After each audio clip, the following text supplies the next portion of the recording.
Presiden Amerika kemarin terang-terangan mengancam Iran. Biden berkata, "Be clear Iranian, be careful." Kemarin Washington terang-terangan mengancam Iran karena mendukung Hamas. Intinya, kalau eskalasi perang di Gaza meningkat karena Iran terus mendukung Hamas, maka Amerika akan main keras dengan Iran.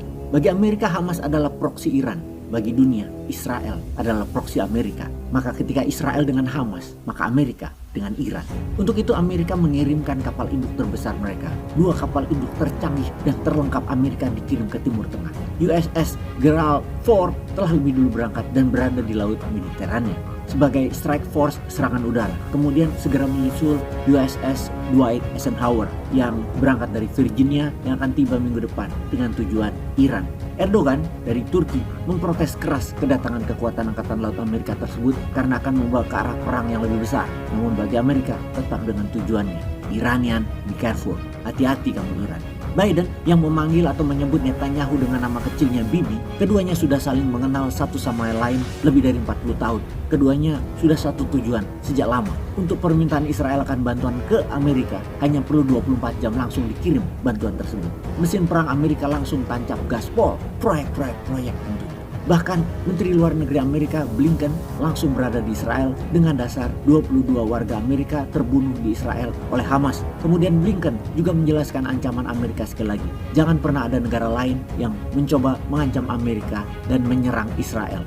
Don't, karena kami akan bertindak tegas dan kalimat itu tertuju ke Iran. Sementara Israel membentuk kabinet perang untuk menghadapi kemungkinan multi-front war atau perang dari banyak front karena negara dan milisi seperti Hizbullah di Lebanon yang peralatannya lebih banyak lagi dari Hamas sudah mulai menyerang Israel dari sisi utaranya. Kemudian Suriah yang di belakangnya adalah Rusia sudah mulai bersiap. Kemudian dari Afghanistan yang membantu senjata yaitu Taliban sudah terang-terangan mendukung Hamas. Dan tentunya Taliban perlu Iran di Selat Hormuznya. Sehingga tidak heran armada kelima Amerika merapat ke Selat Hormuz untuk menahan Iran.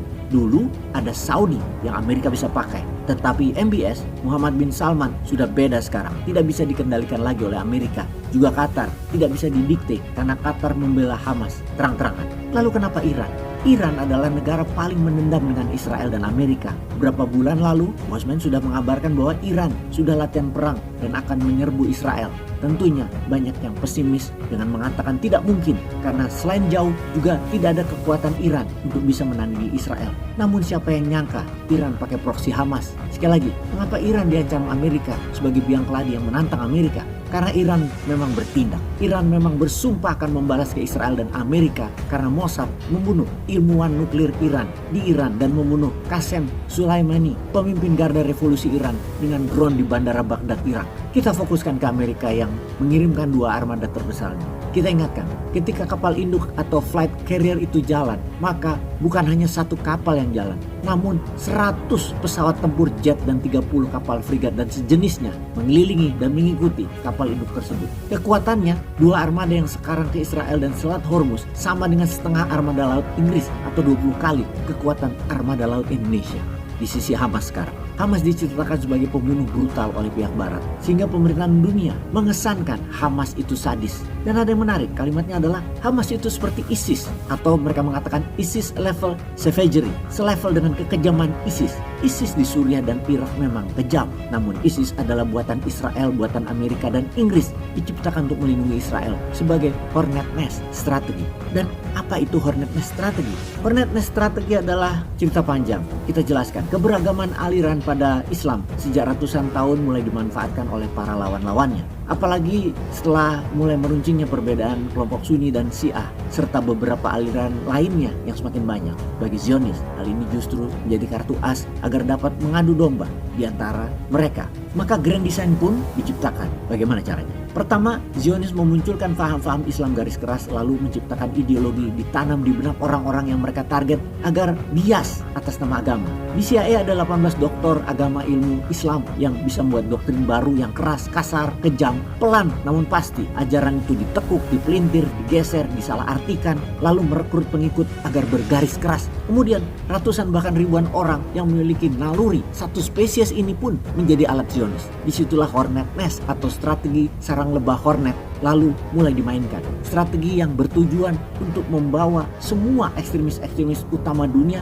bergerak ke satu tempat atau satu tujuan. Dan sebagian besar untuk mengguncang stabilitas negara penghasil minyak bumi dan gas di Timur Tengah dan Asia Barat. Fakta telah membuktikan jika ditarik sejarah, kelompok mujahidin, Taliban, Al-Qaeda, ISIS, Boko Haram, semua dibesarkan dan dibiayai oleh CIA, Mossad untuk mengobrak-abrik dunia Islam. Alhasil mereka bergerak untuk memerangi umat Islam itu sendiri, memerangi yang justru satu kepercayaan dengan mereka. Desainnya berhasil dan sang arsitek pun berlagak plonga-plongo dan mukanya polos. Kemudian ikut mengutuk mereka lalu memburu mereka pula demi jualan senjata, juga agar musuh selalu sibuk saling serang. Ketika mereka saling serang dan saling menghancurkan, mereka semua yang bersaudara itu hancur, yang kalah jadi abu, yang menang jadi arang. Maka berikutnya Zionis dan sekutunya tinggal memetik hasilnya, kendali dunia.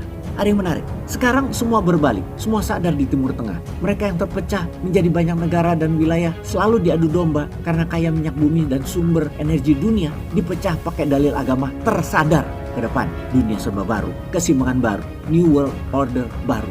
Indonesia di mana? Peace.